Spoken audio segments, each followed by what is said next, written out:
In the news this week, it's back, the federal government's push to reform citizenship requirements. Plus electricity costs on the agenda again, with calls to energy providers to cut prices. Criticism mounting of the necessity of 24 hours police stations. And tributes made to police and Citizens Youth Club boss Jock Gillespie as he steps down. This is the Evening News with Ivan Lung and Danielle Staniskov. Good evening. Citizenship reform is back and ready to be debated in federal parliament next month, with questions remaining over the difficulty of the citizenship test. Taylor Hannah joins us. Taylor, what can you tell us about the concerns of the amendments? Well, Ivan, Citizenship Minister Alan Tudge was in Perth and spoke to migrant residents about their concerns over citizenship. Ian Goodenough, federal Liberal MP for Moore, also attended the meeting. He said the Citizenship Amendment Bill will require applicants to demonstrate competency in English at a Year 10 high school level and show commitment to Australian values and beliefs. It will certainly be more stringent, and these requirements are designed to help people integrate more into society, to be able to speak the language, to be able to find employment, and to be able to participate in the Australian democracy. Immigration lawyer Lily Chen proposes an alternative program for migrants, whereby they must complete a course including English and lessons on Australian values and culture. If they really genuinely wanted to be Australian citizens, they should know the Australian values.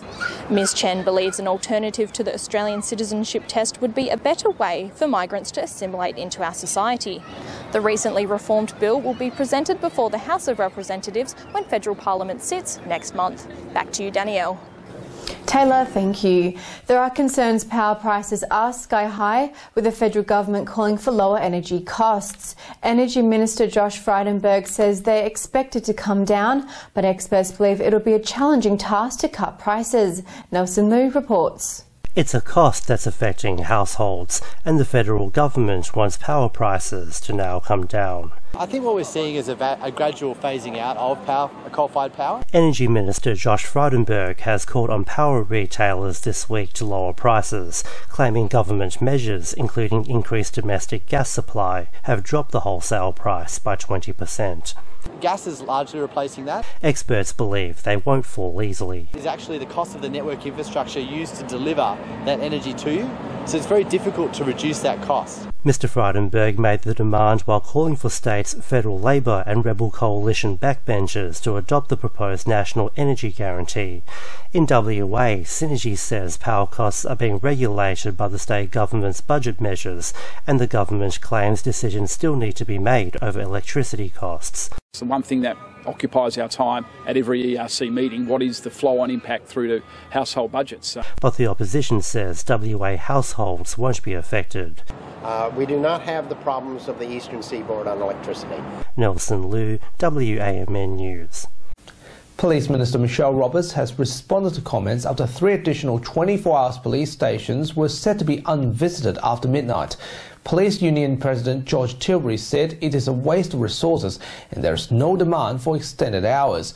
Mrs Roberts said Mr Tilbury's comments were nonsense. There were some areas that were missing out that didn't have that same level of service, and they included places like Armidale and Allenbrook. That's why we committed to providing that 24/7 service from those stations. The Minister believes the new opening hours will give the community reassurance. If there is a need to be safe, there will be someone available at the local police station.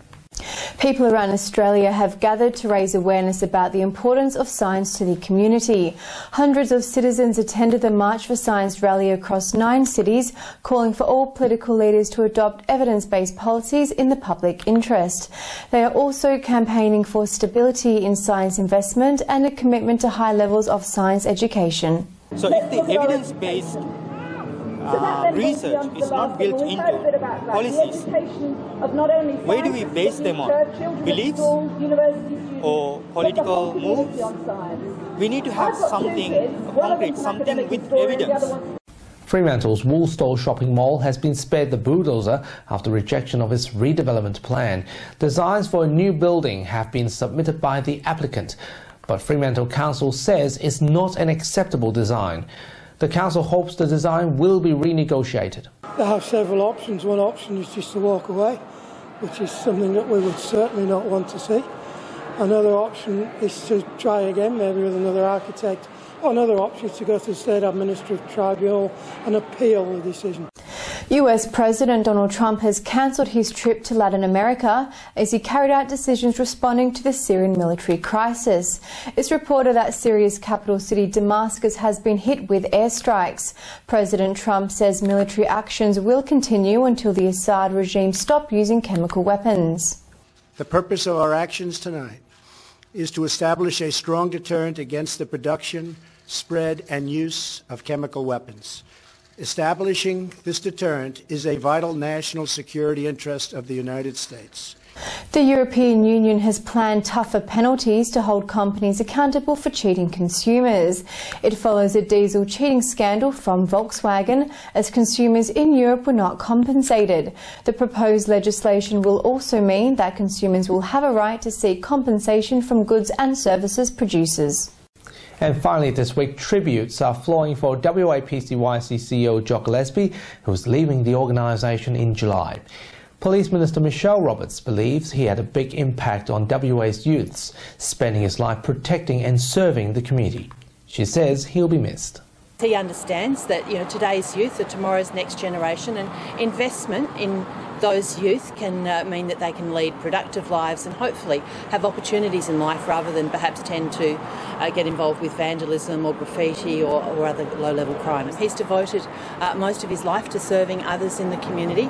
He's put a lot of effort into the community, so I suppose it's a bit of me time for Jock and his family. So I wish him all the best for the future. And that's our weekly news and current affairs. You can follow the latest news on our website and Facebook. Until 8 o'clock next Sunday, have a good evening. Good night.